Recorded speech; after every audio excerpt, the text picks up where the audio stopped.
ಮಾಡ್ತಾ ಇದ್ದಾರೆ ಅಧಿಕಾರಿಗಳು. ಇದು ಒಂದು ನಿಮಿಷದ ಕೆಲಸ, ಇದು ಏನೆಲ್ಲ ಮಾಡಿಕೊಡೋದು. ಅಧಿಕಾರಿಗಳಾಗ್ಲಿ, ನಮ್ಮ ಆಫೀಸರ್ಗಳಾಗ್ಲಿ, ಇದು ನಮ್ಮ ಏನಂತಾರೆ ಶಿವಾನಂದ ಚೌಧರಿ ಸರ್ ಆಗ್ಲಿ, ಇವ್ರಿಗೆ ಒಂದು ನಿಮಿಷದ ಕೆಲಸ ಇದು.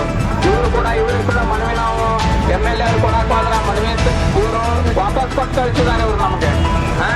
ಅದಕ್ಕಾಗಿ ಇವತ್ತಿಗೆ ನಾವು ನಮ್ಮ ಮಾಂತೇಶ್ ಅವ್ರಿಗೆ ಕೂಡ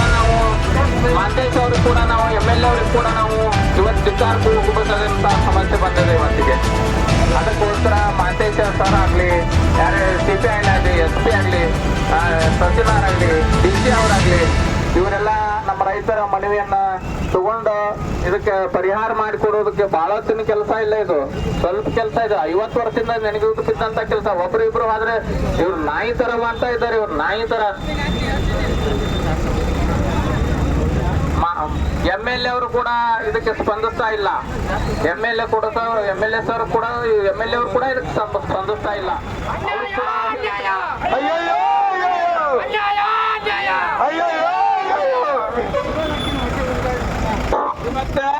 ಇವತ್ತ ಯಾರ ಇವತ್ತ ನೌಕರಿ ಮಾಡ್ಬೇಕಂತಂದ್ರ ಇವತ್ತಿಗೆ 50,000, 80,000, 1 ಲಕ್ಷ ರೂಪಾಯಿ ಪಗಾರ ತಗೊಂಡ ನೌಕರಿ ಮಾಡ್ತಾ ಇದ್ದಾರೆ.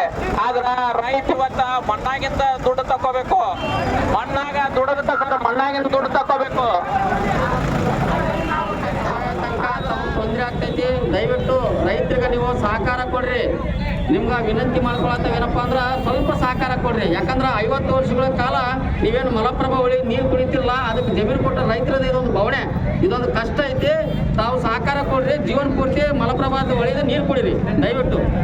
ಏನ್ರಿ, ಯಾಕಂದ್ರೆ ಅವ್ರ ಜಮೀನ್ಯಾಗ ನಾವು ನೀರು ಕುಡಿತೇವೆ ಅಂದ್ರೆ ಅವ್ರಿಗೆ ಒಂದು 10 ನಿಮಿಷ, ಒಂದು ಅರ್ಧ ತಾಸು ಸಪೋರ್ಟ್ ಮಾಡಲಿಲ್ಲ ಅಂದ್ರೆ ನಮ್ದು ಮನುಷ್ಯದ ಜನ್ಮನ ಅಲ್ಲ, ರೈತ ಕುಲನ ಅಲ್ಲ. ದಯವಿಟ್ಟು ಇವತ್ತಿನ ದಿವಸ ನಮ್ಮ ಮಾಧ್ಯಮವರು ಕೇಳೋ ಒಂದು ಪ್ರಶ್ನೆಗೆ ಉತ್ತರ ಏನಪ್ಪ ಅಂತಂದ್ರೆ, ಮಲಪ್ರಭಾ ಏನು ಈ ಒಂದು ಗಂಡು ಮೆಟ್ಟಿನ ನಾಡು ಮತ್ತು ತಾಯಿ ಒಂದು ದೇವತೆಯ ಒಂದು ಸನ್ನಿಧಾನದಲ್ಲಿ ಮಲಪ್ರಭೆ ಅದಳು. ಆದ ಒಂದು ನೀರು ನಿಂದ್ರದಕ್ಕೆ ನಮ್ಮ ರೈತರು ಜಮೀನನ್ನ ತಾವು ಬಿಟ್ಟುಕೊಟ್ಟಿದ್ದಾರೆ.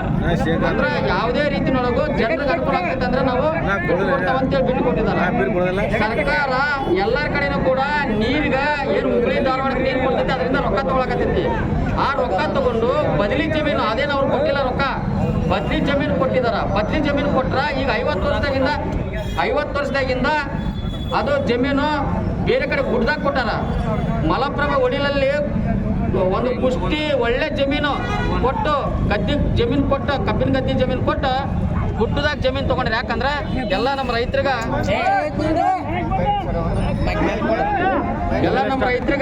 ಅನುಕೂಲ ಆಗಲಿ ಅಂತೇಳಿ ಕೊಟ್ಟಿದಾರ.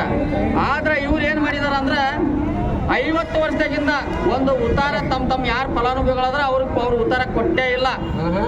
ಈಗ ರಾಜಕಾರಣಿಗಳು ಅವ್ರ ಅಜ್ಜಾರು ಹೋದ್ರು, ಅವ್ರ ಅಪ್ಪಾರು ಹೋದ್ರು, ಅವರು ಬಂದಾರ 3-4 ಸಲ, ಇನ್ನೂ ಅವ್ರದ್ದು ಉತ್ತಾರ ಮಾಡ್ಕೊಡತ್ತಿಲ್ಲ. ಒಂದು ಉತ್ತಾರ ತೆಗಿಯಕ್ ಹೋದ್ರ 1,000 ರೂಪಾಯಿ ಕೊಡ್ಬೇಕು. ಅವರು ಯಾರ ರೈತ ಸುಧಾರಿಸ್ತಾನೋ ಎಲ್ಲ ಉತ್ತಾರ ಒಟ್ಟು ಕೂಡ್ಯಾರ, ಒಟ್ಟ 100 ಉತ್ತಾರ ಬರತ್ತವ. ಅಂದ್ರ ಆ ಉತ್ತಾರ ತೆಗಿಬೇಕಂದ್ರೆ 1,000 ರೂಪಾಯಿ ಕೊಡ್ಬೇಕು ರೈತ. ಅಂದ್ರ ತಾವು ಬೋರ್ವೆಲ್ ಹಾಕೊಳಕ್ ಬರಂಗಿಲ್ಲ, ಯಾವುದೇ ಸೌಲಭ್ಯ ಬೋರ್ ಹೊಡ್ಯಾಕ್ ಬರಂಗಿಲ್ಲ, ಮತ್ತ ಒಂದು ಲೋನ್ ತೊಗೊಳಕ್ ಬರಂಗಿಲ್ಲ, ಯಾರಿಗೂ ಕ್ರಯ ಪತ್ರ ಮಾಡ್ಕೊಡ ಬರ್ದಿಲ್ಲ, ಅದ್ರ ಮ್ಯಾಗ ಏನು ಮಾಡ್ಕೊಳಕ ಬರ್ದಿಲ್ಲ. ಬರೀ ರೈತಗ ಕೊಟ್ಟೇವಪ್ಪ ನಿಮ್ಗ ಕಲ್ಲ ಗುಂಡಿದಾಗ ಏನು ಮಾಡ್ತಿರೋ ಅದ್ರ ಮೈಮ್ಯಾಗ ಹೋಗ್ಕೊಂಡು ಸಾಯ್ರಿ ಅಂತೇಳಿ ಇವತ್ತು ಜಮೀನು ಕೊಟ್ಟಿದಾರ. ಈಗ ನಾವು ಹೇಳ್ತೇವೆ ಒಟ್ಟ ಭಾಳ ಸಲ ನಾವು ಪ್ರೀತಿಯಿಂದ ಮನವಿ ಕೊಟ್ಟಿವಿ, ಭಾಳ ಪ್ರೀತಿಯಿಂದ ಮನವಿ ಕೊಟ್ಟಿವಿ, ಶಾಸಕರಿಗೆ ಕೊಟ್ಟಿವಿ, ಸಂಬಂಧಪಟ್ಟ ಅಧಿಕಾರಿ ಕೊಟ್ಟಿವಿ. ಇವ್ರೇನು ಉಪವಿಭಾಗಾಧಿಕಾರಿಗಳು ಅದರಲ್ಲ ಈಗ ಬಂದರು, ರೈತರಿಗೆ ಕುಂಚಿತ್ತು ಕೇರ್ ಮಾಡ್ತಾ ಇಲ್ಲ. ಅವರು ರೈತರ ಬಗ್ಗೆ ಬೇಜವಾಬ್ದಾರಿ ಮಾತಾಡ್ತಾರ, ಪ್ರೈವೇಟ್ ಲಿಮಿಟೆಡ್ ಕಂಪ್ನಿ MD ಥರ ಮಾತಾಡ್ತಾರ. ಸರ್ಕಾರಿ ಆಫೀಸ್ ಐತಿ, ಟ್ಯಾಕ್ಸ್ ಹಣದಾಗಿಂದ ನನಗೆ ಪಗಾರ ಸಿಗ್ತೈತಿ, ಟ್ಯಾಕ್ಸಿಂದ ನನಗೆ ಓಡಾಡ ಕಾರ್ಡ್ ಸಿಗತೈತಿ, ನಾ ಇಲಾಖೆ ಕ್ವಾರ್ಟರ್ ಸಿಗತೈತಿ, ಎಲ್ಲ ಸವಲತ್ತುಗಳು ಸಿಗಕತ್ತಾವು, ವೈದ್ಯಕೀಯ ಸವಲತ್ತು ಸಿಗಕತ್ತೈತೆ ಅಂತ ಸ್ವಲ್ಪ ಕಿಂಚಿತ್ತು ಅವ್ರಿಗೆ ಅರಿವಿಲ್ಲ. ಸಹೋದರಿ ಉಪಾಧಿಕಾರಿಗಳೇ, ನಿಮ್ಗೆ ನಾವು ಸಹೋದರಿ ಅಂತ ಕರಿತೇನೆ. ಹೆಣ್ಣು ಮಕ್ಕಳಿಗೆ ನಾವು ಏನು ಮಾತಾಡಬಾರ್ದು. ಸಹೋದರಿ ಉಪವಿಭಾಗಾಧಿಕಾರಿಗಳ ತಮ್ಗೇನಾದರೂ ರೈತರ ಮಕ್ಕಳಾಗಿದ್ರ, ತಮಗೇನಾದರೂ ಸ್ವಲ್ಪ ರೈತರ ಬಗ್ಗೆ ಕಾಳಜಿ ಇದ್ರ ಮಲಪ್ರಭೆಗೆ ಇದು ಕ್ವಾರ್ಟರ್ಸ್ ಬರೋದು ಮಲಪ್ರಭಾ ನೀರೇನಾದ್ರು ಕೊಡ್ತಿದ್ರ ಅದಕ್ಕೇನು ಜಮೀನು ಕೊಟ್ಟು ನಿಂದ್ರಿಸಕ್ಕೆ ವ್ಯವಸ್ಥೆ ಮಾಡಿಕೊಟ್ಟಾರಲ್ಲ, ಎಲ್ಲ ನಮ್ಮ ಈಶಾನ್ಯ ರಾಜ್ಯಕ್ಕೆ ದೇಶಕ್ಕೆ ಸಮುದ್ರಕ್ಕೂ ನೀರು ಹೋಗ್ತೈತೆ ನಮ್ದು. ಆ ನೀರು ನಿಂದಿರ್ತಕ್ಕಂಥ ಒಂದು ಜಗಕ್ಕೆ ಕಿಮ್ಮತ್ತು ಕೊಟ್ಟು ಅವ್ರ ಕೆಲಸಗಳನ್ನ ಇವತ್ತ ನಮ್ಮ ಮುಂದೆ ಮಾಡ್ಕೊಡ್ಬೇಕಂತ ಸಪ್ರೇಟ್ ಬರ್ತಿದ್ವು ಬೇರೆ ಬೇರೆ. ಇವಾಗ ಏನು ಮಾಡಿದಾರ, ರೈತರಿಗೆ ಆದ್ರೆ ಅವಶ್ಯ ಇರಂಗಿಲ್ಲ, ತುಂಬಿದ್ರು. ಇವಾಗ ಕೊಂಡರಂತ ತಿಳ್ಕೊಂಡ್ಬಿಟ್ರಿ ರೈತರು ಇಲ್ಲಿ ಮಠ. ಈಗ ಅಧಿಕಾರಿಗಳು ಎಬ್ಸಿದವ್ರು ಒಂದು ಮುಗಿಸಿ ಏನು ಮಾಡ್ಬೇಕಂತ ಸಂಬಂಧಪಟ್ಟ ಅಧಿಕಾರಿಗಳು ಯಾರು ಬಂದು ಗುಡಿಸಿದಾರು ಅವರೇ ಅದನ್ನ ರೈತರಿಗೆ ಮಾಡಿಕೊಡೋದು. 146 ಸರ್ವೆ ನಂಬರ್ 2011-12 ಎಣ್ಣೆಯೇ ಕೊಟ್ಟಿದ್ದಾರೆ ಫಾರೆಸ್ಟ್. ಈಗ ನಾವು ಕೇಳಕ್ ಹೋದ್ರೆ ಒಂದು ಇದನ್ನು ಕೊಡಂಗಿಲ್ಲ ಅವರು, ಎಣ್ಣೆಯೇ ಮಾಡಿದ್ದಾರೆ. ರೈತರಿಗೆ ಕೇಳಕ್ ಹೋದ್ರೆ ಈಗ 2012-13-14 ನಮ್ದು ಕಿಟ್ನಾಳ ಸಾಹೇಬ್ರಿಂದಾಗಿ ನಾವು ಅಷ್ಟು ಡೈರೆಕ್ಟ್ ಬೆಟ್ಟಾಗಿ ಹೇಳಿದ್ದೀವಿ. 30 ಹೇಳಿದ್ರು, ಮತ್ತು ಜಮಾದಾರ ಅಂತೇಳಿ ಡಿ ಡಿ ಎಲ್ಲ ಇದ್ರು, ಆಕಾರ ಬಂದು ಎಲ್ಲ ಆಗಿದೆ. ಆಗಿ ಕೆಲಸ ಅಲ್ಲಿ ಪೆಂಡಿಂಗ್ ಇಟ್ಕೊಂಡು ಕೂತಿದ್ದಾರೆ. ಅದೇ ರೀತಿ ಈಗ ಕಾಗೇಹಾಳ್ ಗ್ರಾಮದ್ದು ಅದೇ ರೀತಿ ಮಾಡಿದ್ದಾರೆ 2022-23. ಅದಕ್ಕೆ ರೈತರಿಗೆ ಏನು ಒಂದು ವರ್ಷದಿಂದ ಯಾವುದೋ ಒಂದು KP ಪರ್ಮಿಷನ್ ಸಿಗಂಗಿಲ್ಲ, ಒಂದು ಬ್ಯಾಂಕ್ ಸಾಲ ಸಿಗಂಗಿಲ್ಲ, ಸೊಸೈಟಿ ಸಾಲ ಸಿಗಂಗಿಲ್ಲ, ಏನು ನಾದಾರದಾನೆ ಆಗಿರ್ತಾರೆ.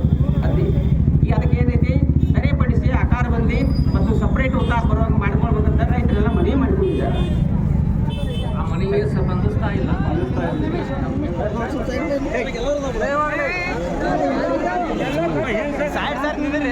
ಕರ್ಲಕಟ್ಟಿ ಹತ್ತಿ ಒಳಗೆ 146 ಸರ್ವೆ ನಂಬರ್ ಮೇಡಮ್, ಅದನ್ನ ನಾವು ಒಂದು ಗುಡಿಸಿದ್ದೆ. 36 ಮಂದಿ, 3 ಮಂದಿ ಸಪ್ರೇಟ್ ಮಾಡಿ 33 ಮಂದಿ ಒಂದು ಕಡೆ ಮಾಡಿ. ಅವ ಡಬಲ್ RTC ಓಡ್ತಾ ಇದ್ವು, ಒಟ್ಟು ಕೊಡ್ತೀವಿ ಅವನ. ಒಟ್ಟು ಕೊಡ್ಸಿದಕ್ಕೆ ಕಾರಣ ಏನಂದ್ರೆ ಒಂದೊಂದು RTCಗಳು ಎರಡು ಓಡ್ತಾ ಇದ್ವು. P2 ಅಂತ ಹೇಳ್ಬಿಟ್ಟು. ಆಮೇಲೆ ಏನಾಗ್ತಾ ಇದ್ವು, ಒಂದೊಂದು RTC ಮೇಲೆ 2-3 ಖರೀದಿಗಳಾಗ್ತಾ ಇದಾವ. ಆ ಗೋಲ್ಮಾಲನ್ನು ತಪ್ಪಿಸೋ ಸಲುವಾಗಿ ಕರ್ನಾಟಕ ಸರ್ಕಾರದಿಂದ ಆದೇಶ ಆಗಿತ್ತು, ಒಟ್ಟು ಕೊಡಿಸಿ ಒಂದೇ RTC ಓಡೋ ತರ ಮಾಡಿ, ಯಾವ ರೈತರು ಸಪರೇಟ್ ಉತ್ತಾರಗಳು ಬೇಕಂತಾರೋ ಅವ್ರಿಗೆ ಮಾತ್ರ ಒಂದೇ ಉತ್ತಾರ ಕೊಡ್ಬೇಕು ಅಂತ ನಿರ್ದೇಶನ ಆಗಿತ್ತು. ಆ ಪ್ರಕಾರ ನಾವು ಒಟ್ಟು ಗೂಡಿಸ್ತಾ ಇದ್ದೀವಿ. ಇದು ಗೋಲ್ಮಾಲನ್ನ ತಪ್ಪಿಸೋ ಸಲುವಾಗಿ ನಮ್ಮ ಕಡೆ ಆಗ್ತಾ ಇಲ್ಲ, ಬಟ್ ಇಡೀ ಕರ್ನಾಟಕದಲ್ಲಿ ಬೆಂಗಳೂರು, ಬೆಳಗಾವಿ ಸಿಟಿಗಳಲ್ಲೆಲ್ಲ ಒಂದೊಂದು RTC ಮೇಲೆ 2-3 ರಿಜಿಸ್ಟ್ರೇಷನ್ಗಳು ಆಗ್ತಾ ಇದಾವೆ. ಸೊ ಅದು ಸಾರ್ವಜನಿಕರಿಗೂ ತೊಂದರೆ ಆಗ್ತಾ ಇದೆ, ನಮ್ಮ ಆಫೀಸರ್ಸ್ಗೂ ತೊಂದರೆ ಆಗ್ತಾ ಇದಾವೆ. ಹಾಗಾಗಿ ನಾವು ಒಟ್ಟು ಗೂಡಿಸಿದೀವಿ ಅದನ್ನ. ನೀವು ಒಟ್ಟುಗೂಡಿಸಿದ್ರಿ ಸಂತೋಷ, ನೀವು ಅಕ್ರಮ ತಡೆಯಾಕತ್ತೀರಿ ಸಂತೋಷ. ಆದ್ರ ಅವ್ರಿಗ ನೀವು ಒಟ್ಟುಗೂಡಿಸಿದ್ರೆ ಒಂದು ಉತ್ತಾರ ತಗೊಳಕ್ ಹೋದ್ರದ 1,000 ರೂಪಾಯಿ ಖರ್ಚು ಬರತ್ತೆ.